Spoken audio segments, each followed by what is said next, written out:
ආයුබෝවන් ආදරණීය දුවේ පුතේ ඔන්න අද මම ඔයාලට කියලා දෙන්නේ කොහොමද නිර්මාණශීලී විදියට වෙසක් කාඩ් එකක් හදන්න කියලා. අපි මුලින්ම බලමු මොනවද ඕන කියලා. පුතේ මේ තියෙන්නේ කළු පාට A4 කොලයක්. කළු පාට A4 කොලයක් අරගෙන මෙන්න මේ විදියට දෙකට නමා ගන්න ඕන. තව අපිට ඕන කරනවා කහ පාට මෙන්න මේ විදියට රවුමක්. ඔයාලට පුළුවන් කවකටු අරගෙන ලස්සනට මේ රවුම කපා ගන්න. පුතේ ඔයාලා හිතන්නේ මොකද්ද මේ රවුම විදියට මම ගත්තේ? හන්ද තමයි මම මේ රවුමක් විදියට ගත්තේ. ඒක නිසා තමයි මම කිව්වේ පුතාලට කහ පාටින් මේ රවුම කපා ගන්න කියලා. ඊළඟට පුතේ සුදු පාට A4 කොලයක් අරගෙන මෙන්න මේ වගේ පුතාලා චෛත්‍යයක් කපා ගන්න ඕන. චෛත්‍ය කොහොමද කපා ගන්න කියලා මෙන්න මේ විදියට පුතාලා බලා ගන්න. කොලයක් අරගෙන මෙන්න මේ වගේ දෙකට නමලා මෙන්න මේ මම ඇඳලා තියෙන විදියට පුතාලත් ඇඳ ගන්න. මතකතුව සුදු පාට A4 කොලයක් පුතේ ගන්න ඕන. පුතේ මේ තියෙන්නේ බෝගස්සේ අත්තක්. පුතාලට පුළුවන් දුඹුරු පාට A4 කොලයක් ගන්න මේකට. පුතාලා මේ විදියටම වෙන්න ඕනේ නෑ. ඔයාලා ආස විදියකට බෝ අත්තක් ඇඳලා කපා ගන්න. තව අපිට ඕන කරනවා බෝ අත්තේ අලවන්න බෝ කොළ. බෝ කොළ කොහොමද කපන්නේ? ඔන්න පුතාලට බලා ගන්න පුළුවන්. මම ඒකත් කියලා දෙනවා. මේ විදියට කොළ පාට A4 කොළ ටිකක් කපලා අරගෙන මේ විදියට ඔයාලා ඇඳලා ලස්සනට කපා ගන්න ඕන.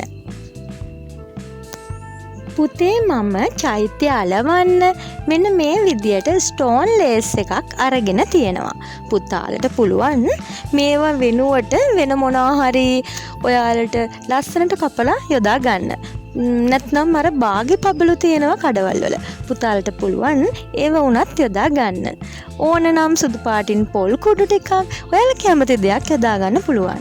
එහෙමත් නැත්නම් මේ වගේ ස්ටෝන් ලේස් එකක් අරගෙන ලස්සනට ඔයාලට කපලා අලවන්න පුළුවන්.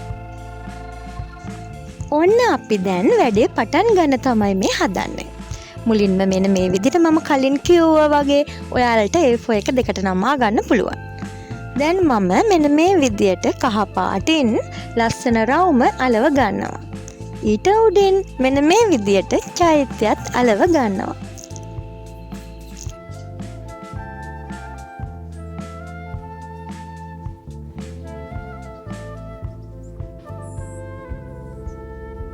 දැන් මම චෛත්‍ය තියර ලස්සනට කපා ගත්ත ස්ටෝන් ලේස් එකෙන් මෙන්න මේ විදියට මම ඒක අලව ගන්නවා. පුතාලට පුළුවන් මේ වෙනුවට මම කලින් කියපු දේවල් මොනවා හරි යොදා ගන්න.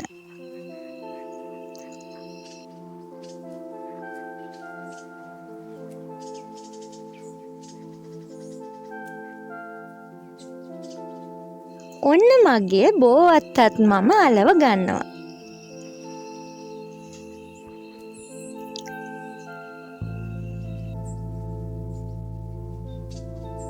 පුතේ දැන් මම මේ බෝකොළ ටික තමයි ලස්සනට අලව ගන්නෙ. පුතාලට පේනව නේද? අර කපපු බෝකොළේ උඩින් මම කොළ පාට පැන්සලක් අරගෙන ලස්සනට රේඛා ටිකක් ඇඳා. පුතාලටත් පුළුවන් මේ විදිහට පොඩි පොඩි දේවල් ලස්සන කරන්න යොදා ගන්න.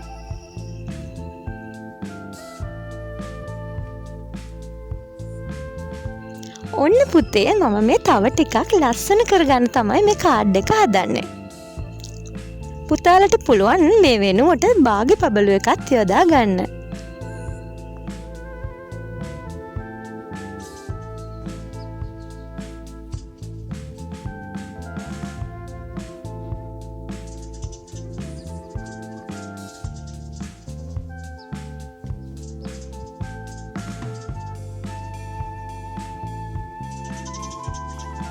පුතේ ඔයාලට පුළුවන් මේ වෙසක් කාඩ් එක මේ වටේ ටික විතරක් අලවලා උනත් පාවිච්චි කරන්න.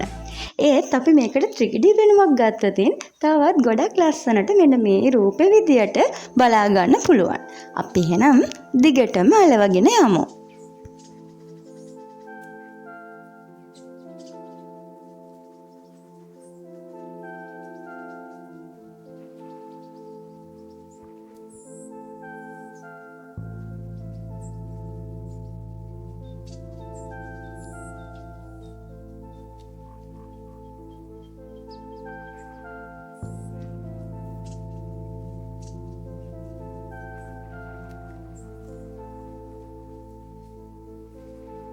පුතේ ඔයාලට පේනව නේද දැන් මේ වෙසක් කාඩ් එකේ ලස්සන 3D පෙනුමක්.